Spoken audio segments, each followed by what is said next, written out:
Okay, so obviously the Iowa caucuses have ended, quote unquote, and we still don't have a winner. But as we know, whoever does win will get the major bump on the road to becoming the Democratic nominee. So we're talking to experts on different issues this week about the candidates' platforms. Today we have Heidi Sieck coming on to talk about how is each candidate on reproductive rights and where we are, as a nation on that issue.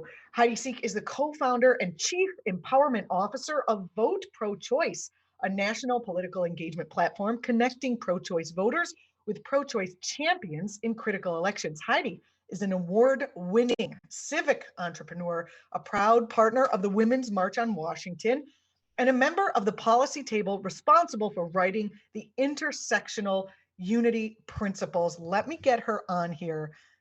I'm really happy that we can have her here today.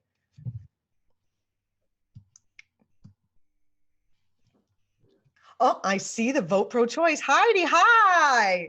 Hi, Heidi. Hello. Hi, it's so great to have you. Thank you so much for being on with us. Oh, of course. It's a very interesting day, isn't it? How late did you all stay up last night? Well, I know it. I went to bed because I have a producer. And so she was up. Her last message to me, Alana, said, at 1:09 a.m., I can't wait anymore. I'll check back in the morning. I know. I kept saying, oh, I'm just going to go to sleep. I'm just going to go to sleep. And then I find myself laying in bed and on Twitter. That's just it's the worst. Exactly. Fall asleep with your phone on your face.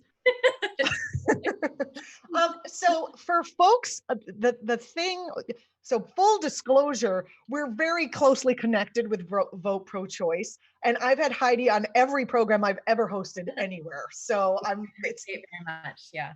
It's always a joy to have you.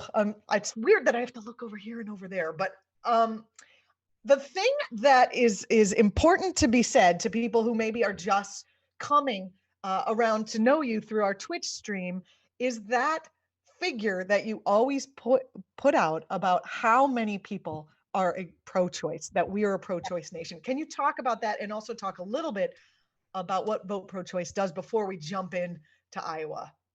Yeah, it's the real lost perspective of what's happened in the fight for reproductive freedom in America, which is it's right around 77% of Americans do believe that we should have access, and this is what the research says. They believe that we should have access to abortion specifically that is safe, legal, affordable, accessible, and without shame, that's respectful. And so that was one of the foundational reasons why Vote Pro-Choice exists. I've been working in reproductive rights for 30 years. I got my start at Planned Parenthood of Nebraska, and have been watching the systemic chipping away of our reproductive freedom for all that time.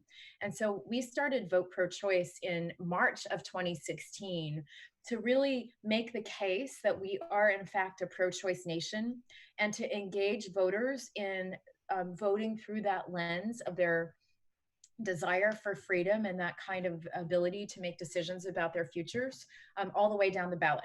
So we were just a voter guide back in 2016. We were trying to help folks that were going to be voting for the Democrat at the top of the ticket finish their ballot, meaning most people will stop. Like 80% of people don't fill out their whole ballot.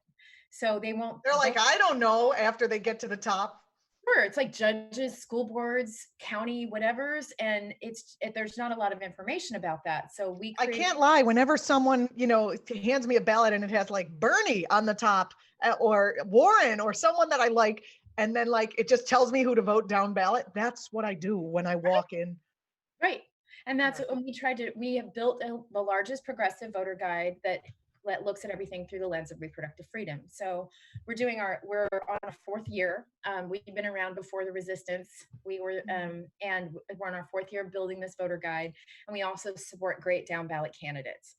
So I know we're talking at the higher level, but it's all connected it's all connected at this point, because the fact of the matter is we're a pro-choice nation, and this systemic unraveling of our reproductive freedom is just not right. And we have to do something about it. And voters know that, and that's what we saw in Iowa, and we're seeing across the country. Can you talk about I haven't seen that much focus on women's reproductive health and even women's health, other than having the conversation under sort of a Medicare for all framework. Can you talk about what you've been seeing as an expert in this area in, say, the presidential election? It's fascinating and exciting. So since the 80s, there's been that systemic chipping away of reproductive freedom. And a lot of it has come with the overly funded anti-choice small minority of people who have been shaming us into believing that this is a polarizing issue and that we shouldn't talk about it and that it should go over here in a corner, and abortion is a litmus test and that it is like somehow a women's issue. And what we've seen now, that people are starting to wake up to the threats of their reproductive rights, is that they know it's not a single issue, that reproductive freedom and reproductive health is the foundation of everything. So I actually like that it's starting to become ingrained in the conversation about Medicare for all and healthcare. In fact, here's what's been fascinating. And I ended up, I'm a personal friend and supporter of Kamala Harris. So I got to go to. What was her response to last night's baloney? I haven't talked to that team yet, but it'll be interesting. Yeah. I'm sure, I know I was feeling like, oh, I wish she was there, but nonetheless. I made the joke that Julian Castro was like, God, I'm so glad I saved all this money. Seriously, right? But Yeah. it's not a bad thing, because here's the thing, what we saw in Iowa, this is what we saw. It was happening with Kamala's campaign, and we saw it even most recently. The number one issue for Iowa that they were searching for is, in fact, specifically abortion. That's what all the polls said. And then how it manifested itself in media is healthcare, right? Healthcare, when people say healthcare is the number one issue, yes, they're talking about expensive premiums.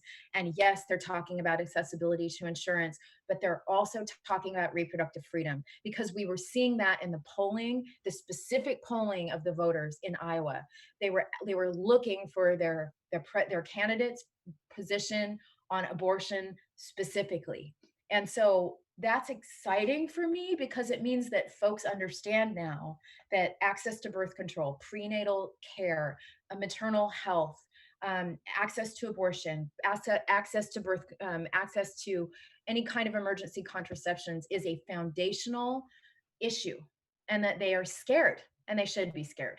And how come we're not seeing this, come through their mouths in their speeches? I really don't see as many candidates as I would like speaking directly to it. Well, I have my own opinion based on 30 years in the movement, but it's just internalized. It's like internalized shame, honestly, is that folks have been told, because of the onslaught of the negative propaganda machine, where the conservative minority shames us into feeling bad about our positions about reproductive freedom. We are shamed into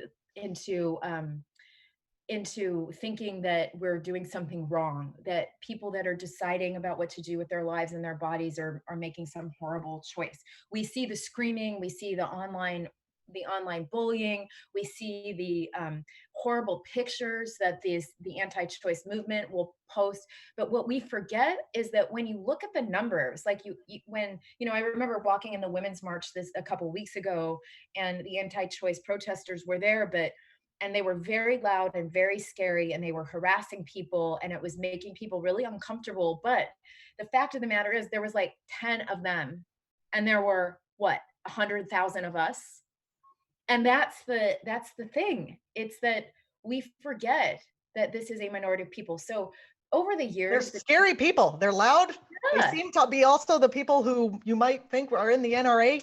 They're, it's like the same 20 scary people at every protest. That's an anti-protest. That's right. And politicians across the board have started to they're wary. They forgot that reproductive freedom is actually a winning issue, or they have internalized the fear of the screaming people, thinking that it's going to impact their elections.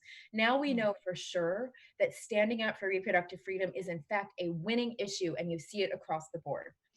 And I'm grateful for that. We have people here. Oh, I'm sorry. Go ahead. Sorry. No, that's all. No, that's great. And there's more to it, but I have a whole bunch of people in our stream chat asking questions and making comments, and I thought I would pitch some of them over to you. Lord Fortu says, I often talk about this story. My grandmother had 3 kids. Her husband left her, and she had to feed them on an office secretary salary. Then she got pregnant, had to go to a back alley abortionist to end it. If she didn't, she probably wouldn't have been able to properly feed and care for her children. And Lord Fortus doesn't write this in, but she risked her life to Yes. do that. Can you talk about the importance of people's personal stories getting out there, under the as a way of combating some of these right-wing tropes? Yeah. Well, I can answer it in 3 ways. One is I really appreciate that story. My grandmother has the same story, 4 children. And on her deathbed, she told me the story of her illegal abortion when she got pregnant with her 5th child. And I'm so glad I could be present for that and just say, it's okay. That's why I do what I do, is so that we don't have to carry that shame. Now, here's the thing to remember. I'm going to be I try to be very careful about constantly using the word women, because this is not just all about women, particularly about it. Reproductive health and reproductive freedom is such an important thing for our trans community, as well as the men in the world, that they're part of this too. So I want to be clear about this, but this particular statistic, I have to use the word women. It's 1 in 4 women will have terminated pregnancy before the age of 45, and 2/3 of those are mothers. So these are economic justice decisions. These are educational justice decisions that folks are making. So it is really important for us to start telling our stories, and also to own the fact that these are decisions that we're making about freedom, and that we should not be having government control us. Now, the last thing I will say is, I want to honor the fact that even just stepping out and telling our stories can be very scary. The anti-choice propaganda machine will just take on the trolls and the negative talking points. It's an infrastructure that's been building for 30 years. So if you put your story out there, you can guarantee that you're going to get targeted in some ways, or trolled, and that's hard. So I just want to say to folks that are willing to tell your stories, you're so brave. Thank you. You're doing more than you could ever know. And I think it's really important for us to remember, as we tell these stories, that we are the majority. We're a pro-choice nation, and that there's so many more people who are with you, and the trolls are just a small number of people. I went to one of your events, and at the end you had an open discussion where a woman stood up and told her story, and that was it. I mean, I was always for choice anyway, but it's very difficult to have the constant tropes of the right wing being parroted by religious organizations, news, even other people who are on the left, who are progressive. It's all in the talking points. And to that, I'm going to toss over to you a question that is based on faulty premise, but this is how the question was put to us from a stream chatter who is someone who comes and talks in good faith and goodwill on our stream a lot. So, okay, this is from Mr. Decrypting. I have a question. I get asked this a lot, and it always gives me pause for thought, and I am curious her response to it. Anti-choice people have a definitive at conception answer to this. When does she believe life begins, and what evidence can we provide to back up our answers, or can you provide? Well, honestly, it doesn't really matter what I believe on that issue. What really matters is that who do we believe should be in the decision-making process. That's the issue. And for people who want to bring their religious perspectives in, great. There are definitely lenses for that. The key, though, is we cannot have the government inside the room, but with a family, a mother, and the doctor making decisions about the future trajectory of this family's life. that's just that question. It's, do you want the government to be in charge of the autonomy of a uterus? And I don't. And I don't think that and 77% of Americans believe that to be true as well. Heidi, I've always said that if people wanted to decrease the abortion rate, if we had a good social safety net, free education, free healthcare, or even affordable job security programs, that kind of thing, that perhaps some of the people who are making decisions because of economic insecurity might not be forced into those decisions. This is not a popular viewpoint on the right because they just love cutting everything and calling women whores and killers. It seems like. What are your thoughts about the importance of social justice around this issue? Oh, I'm so glad you asked that, because one of the things I do hope your watchers and listeners can take out of this concept, this discussion, which is, we have been putting abortion over in a corner. We've called it a hot button issue. We called it divisive. We called it polarizing. It is not. It is absolutely not. What you've talked about is the fundamental foundational issue of reproductive freedom. And most importantly, there is a frame called reproductive justice, which is even more powerful. And it's a policy frame that was created by a collective of Black women called Sister Song. And you can see there's beautiful work codified by Berkeley Law Center, and there's a wonderful book that the collective wrote about the policies of healthy communities and the ability for families and individuals to make decisions about when and how and why they want to have children, and their ability to raise families and create families in healthy, thriving environments. So reproductive justice talks about the fact that this issue is about access to education. It's about living wages. It's about climate justice. It's about clean air and food policy. That this is all connected so much. And the anti-choice conservative movement, the propaganda machine they've been building for 30 years, is insidious. And there is an intention, and I'm going to be very provocative when I say this, but it's based on fact. And I also saw Paul Ryan say this at a press conference in CNN, on a CNN press conference, when he was talking about Social Security reform. And when the press asked him, what do you think is the most important thing for Social Security reform? He said, women need to be having more babies. So we have to get that this is about the government. This is true. And I am not a conspiracy theorist. This is really true, is that there is an insidious nature of the anti-choice propaganda machine of just women, and let's be honest, it's white women having more babies. Yeah, it's not like they're inviting immigrants in to do whatever the job is to that they want us to do. Monitoring women on the border, and we know that they're monitoring the cycles of women in detention, these men in the White House, to make sure that when pregnant women can't come into the country. So this is insidious, and I'm being. So you think there's an element of white supremacy here? They want white women to have more babies. 100%. And I'm being this is good. Very provocative here. So I think this is a place for provocation. But it's an insidious part of this, because in the end, it's control. It's about control. This is about government controlling the bodies of people. And it's the same kind of idea of gay marriage, and the amount of just pain that our transgender community is inflicted by social construction. But it's also about the fact that these elected officials, and mostly men, are attempting to roll back our even access to birth control. I mean, what we're seeing now, Julianna, across what's happening now, there's a new trend of cities who are passing sanctuary ordinances to protect the unborn,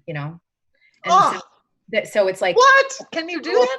No abortion, no emergency contraception in your city boundaries. And these are all being passed by city councils with all white men, and mostly men. And it's like, okay, so that's why Vote Pro-Choice exists. Yeah, I went Just deep in there. case- So I No, can't, that was so good. We love it. And the people are going wild in the I'm sure chat. they are. They are loving I'm sure it. they are. I do want to, we're just going to go right in there. We're let's do taking it full it. on. This is so great. And if you're just joining us, we are speaking with Heidi Sieck of Vote Pro-Choice. She is the Chief Empowerment Officer there, and also the co-founder. This is very important. And listen, there is so much at stake right now that I am in a place where we have to have real talk about this stuff. You know, we really do, because I am tired. I'm sick and tired of seeing the propaganda machine perpetuate all this negative, nasty, incorrect, fake information. And I'm sick and tired of seeing men who don't really understand what the hell's going on because there's no place for them to get information. I'm just tired. So here are some of the comments that are coming in from the chat, and I want to call on the chat people if you want to put out something that you want Heidi's thoughts on, a question or a thought or something you've seen. Now's the time to get in on that. I'm going to there was some question about late-term abortions, and then the response is late-term abortions like they aren't even a thing. Can you talk a little bit about this? Yeah. Okay, so I'm going to take you back in a little bit of amnesia lane, as I like to call it. After my first job at Planned Parenthood of Lincoln, Nebraska, my second job was working for the Nebraska Unicameral, which is a single house legislature. And I was there in the early 90s. And it was there that the first, what they called a partial birth abortion bill was introduced. And it was the beginning of the templated legislation that the anti-choice infrastructure started to just churn out writ large. And they tried it in Nebraska because it's only one house and it's very conservative. And so that was the piece of legislation that passed that ended up at the Supreme Court. Who put that bill forward? Was there like a super PAC? No, it was came back from the dead. Yeah, well, it's called, there's a policy shop called ALEC that just churns out the templated legislation. And since that time in 90s, it was so weird. I was standing like 5 feet away from this woman that was introducing this bill, and she's telling this horrific story about all the procedures that these doctors do. And me, having spent years working at Planned Parenthood and deeply ingrained in like the knowledge of the health, that system and the patient's needs, I knew that everything she was saying was a lie. That's one of the reasons why I'm doing what I'm doing now, is there is a total gap between the story that these anti-choice elected officials are saying and the reality of people's lives. And since that time in the 90s, and it was actually a decision that the conservatives made in the 80s, like Reagan Republicans made in the 80s, to do whatever it took to keep the anti-choice conservative radicals connected to the Republican Party so that the Republican Party could always win. And we know that they've invested so much time on that, so much investment in this infrastructure. Now, since then, hundreds of bills have been introduced, thousands have been introduced, hundreds have been passed that chip away at access. And we've had Supreme Court cases come out, and that's what we're seeing now is all of these abortion bans. There's 20 cases that are now sitting at the foot of the Supreme Court. There are 2 that are going to be taken up this year that could overturn Roe and can definitely allow your employer to keep you from accessing birth control through your health insurance program. All of this is a 30-year infrastructure strategy to try to limit access. And this is as I've been saying, this is like the ripening of the fruits of their labor. But you know what happens when fruit ripens? It falls off the tree and it rots or it gets eaten alive. So that is our goal. Remind me of why they want to do this again, just FYI, because it seems like it's not about protecting babies. It's more about controlling women. It's about control. Well, it's controlling women, but it's also controlling power. The original decision, which we know now from all kinds of like history and just looking at the big picture, it's a political strategy because Donald Trump cannot win without the radical anti-choice minority. That's why he showed up at the March to Life a few weeks ago, because he needs every single one of them to be fired up and voting for him. Otherwise, he cannot win. And so therefore, this is a very good strategy ingrained in churches and ingrained in religious fear, but it's all about power and control of women's bodies. But in order to have power to win elections and to also take over the court system and the state legislatures, and we're seeing it at every single level. So that's exciting. Why we're doing what we're doing now, and that's what the hope is here. So back to the sort of presidential race and the candidates, is there a big difference between candidates and their platforms when it comes to reproductive health? There is some. We know that, I'm going to be really honest. And this is my personal experience, having just been doing this political thing for 30 years. Just 30 years. Yeah. And I've worked on 7 presidential candidates, and that's it. I've seen some things in my life. It has been my experience that when it comes to reproductive freedom and reproductive health access, usually the women understand the issue a little deeper, and people of color will understand the complexity of reproductive justice. So Cory Booker and Joaquin Castro were just incredible male advocates for the concept of reproductive justice, because they understand that this is about economic access. And Cory Booker's from New Jersey. I might be moving there. He did a really nice job of bringing those critical issues to the fore. And then Kamala Harris also really understood the idea of reproductive justice, particularly through the lens of the criminal justice system. Because one of the reasons why you have to vote all the way down the ballot through the concept of reproductive freedom and justice is that a lot of elected officials, like sheriffs, district attorneys, public defenders, your elected judges, they're making decisions about women's bodies. Like, there was a young woman in Indiana who was thrown in jail for inducing a miscarriage and served time and was convicted 20 years. She got out, but still, I mean, that's where we're at. And this was in 2016. So Kamala, those folks were a really powerful, just a powerful block of bringing the concept of reproductive justice to the fore. I'm really sad they're gone. But I do appreciate the platforms of Elizabeth Warren and Pete Buttigieg is not actually bad at this, although, he's Pete Buttigieg, so it's not enough. I have a certain proclivities towards certain candidates. And obviously Amy Klobuchar understands these issues too, having been, I think she was a district attorney. Joe Biden has evolved. He's a very interesting cat, because you can see he was much more conservative back in the day. He was not a pro-choice champion in his early career.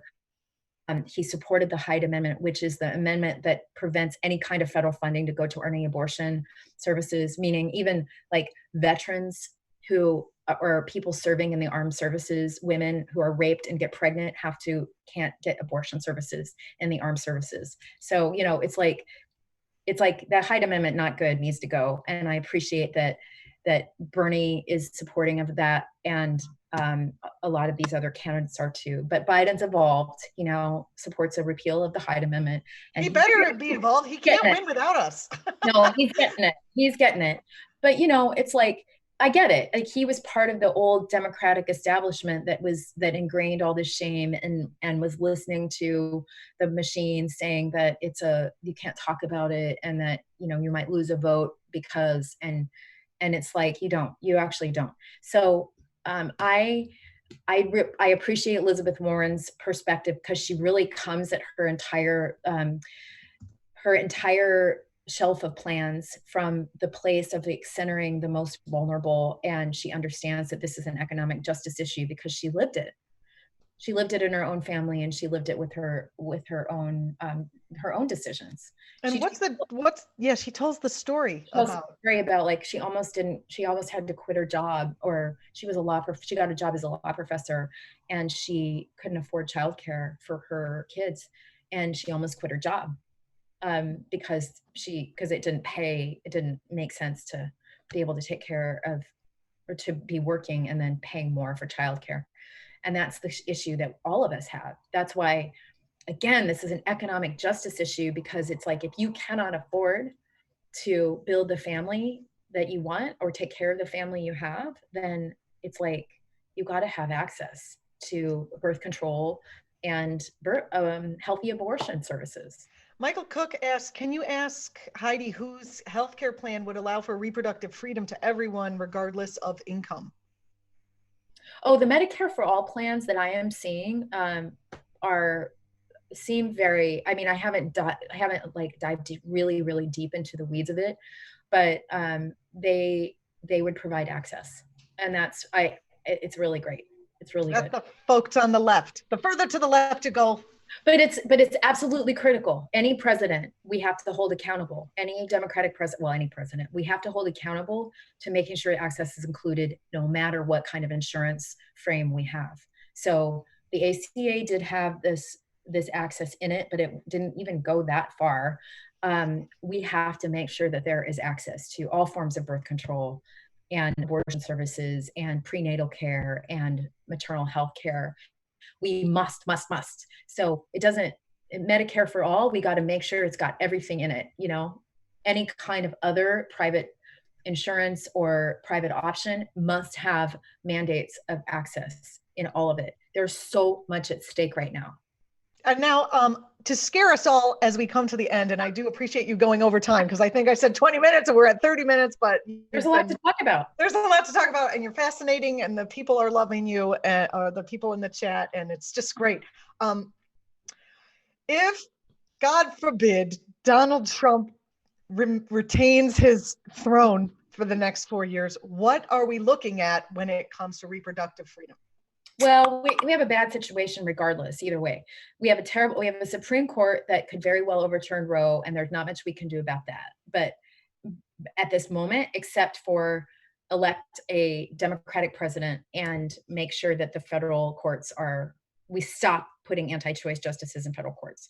So what we're looking at right now is that there are federal cases that are facing the Supreme Court. Roe could be overturned, which means that abortion access goes to the states. And we have now a bunch of states that are set up. It's like 57% of the country lives in a place that is hostile to their reproductive freedom. So that means we have to really be focused on those down ballot races. So here's the stat. On November 3rd, there are 95,000 races on the ballot in 50 states, DC, and the 5 territories.